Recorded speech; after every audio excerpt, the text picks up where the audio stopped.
Salut à tous, ravi de vous retrouver sur Direct Course. Nous nous retrouvons pour évoquer ce programme du vendredi 29 octobre avec un tiercé quarté quinté plus qui se déroule en nocturne et à Vincennes en Réunion 3. Vous en avez désormais l'habitude.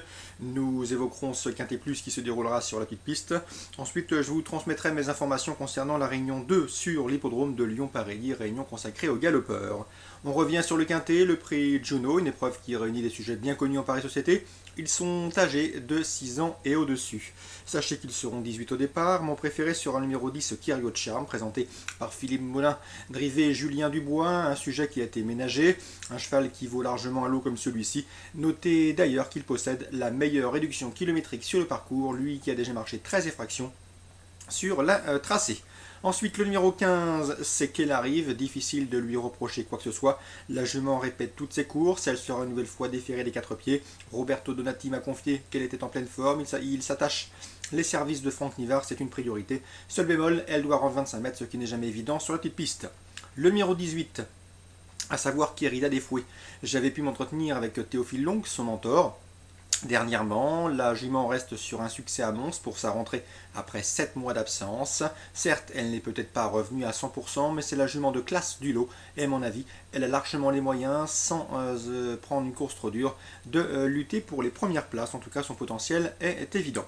Le numéro 6, Olympe de Baconval, un cheval qui reste sur une pléiade de bons résultats. La dernière course s'est soldée par une 3e place en Paris Société, derrière notamment qu'elle arrive. Donc attention à ce numéro 6, Olympe de Baconval, un cheval aux sommes toutes assez régulier. Ensuite, on fera attention au numéro 16, Ose le Magicien, qui lui aussi n'a plus à faire ses preuves en pareille société. L'élève de Valérie Goethe sera piloté par Tony Le Belair, un cheval qui est toujours performant lorsqu'il est déféré. N'oubliez pas qu'il avait devancé Kyrio de Charme lors de leur dernière confrontation commune sur l'hippodrome de Caen. Ensuite, le 14, Sikirio d'Urzy, Jean-Philippe Duché. Son mentor n'est pas un homme à venir à Vincennes sans quelques ambitions. Il s'attache ici les services de Jean-Michel Bazir. Le cheval fait face à un bon engagement au premier échelon. Bref, le tandem Bazir-Duché pourrait une nouvelle fois s'illustrer en région parisienne.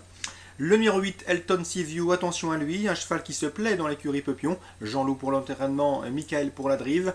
Ce Elton Seaview, le numéro 8, reste sur un succès convaincant sur l'hippodrome de Reims. Il n'a paru qu'une seule fois à Vincennes. Cela s'était mal passé lors de ses débuts en France, mais attention, il revient sur le plateau de Gravel avec la ferme intention de remettre les pendules à l'heure, il est en forme.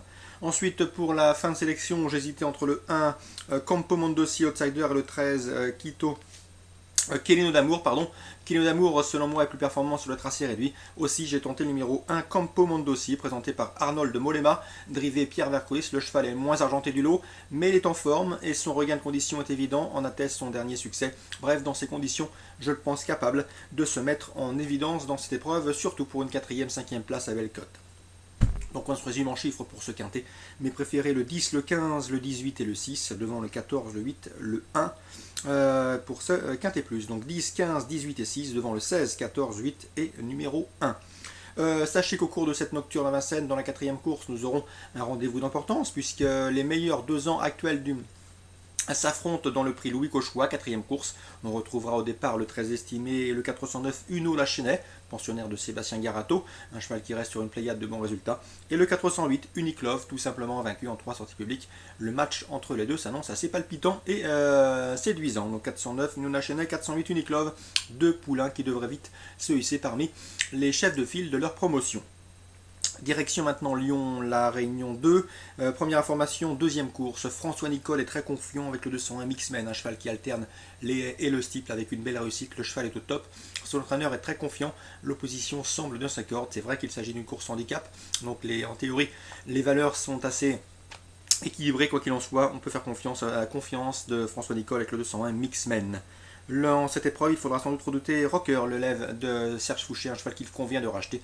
Il vaut mieux que ne l'indique son dernier classement, il l'avait prouvé lors de ses 2 victoires précédentes. Donc 201 Mixmen, l'opposition, le numéro 5 Rocker. Ensuite, dans la 4e, le cross-country. J'ai pu m'entretenir notamment avec Gilles Houillon qui présente le 402 Pacha du Lac. Elle reste sur 3 succès. Une confirmation est entendue. Gérard Paul Lévy, quant à lui, délègue le 403, à savoir Covadis Collonges. Le cheval également devrait bien se comporter, il en escompte un bon comportement et sa place est dans les 4 premiers. Le 404, Quai Lacharne, présenté par François Nicole. Le cheval, pour ses débuts à Lyon-Paris, s'est classé bon deuxième, battu de peu. D'après François Nicole, il devrait confirmer, donc lui aussi est un candidat aux premières places. Ces 3 concurrents, à mon avis, seront des opposants valables pour le 401, à savoir Mon Empereur, qui n'est autre que le tenant du titre et qui sera piloté par David Cotin en la circonstance. Donc 401, 402, 403, 404, a priori, ces 4 concurrents décevraient leur entourage respectif en ne luttant pas pour les premières places. Sachez également que Philippe Chemin vise un accessite avec le 406, 4 de trèfle, qui reste lui aussi sur un succès. Voilà pour les informations concernant les galopeurs et les sauteurs sur l'hippodrome de Lyon-Paris en Réunion 2. Je vous souhaite de très bons jeux à tous. On se dit rendez-vous demain pour une nouvelle émission.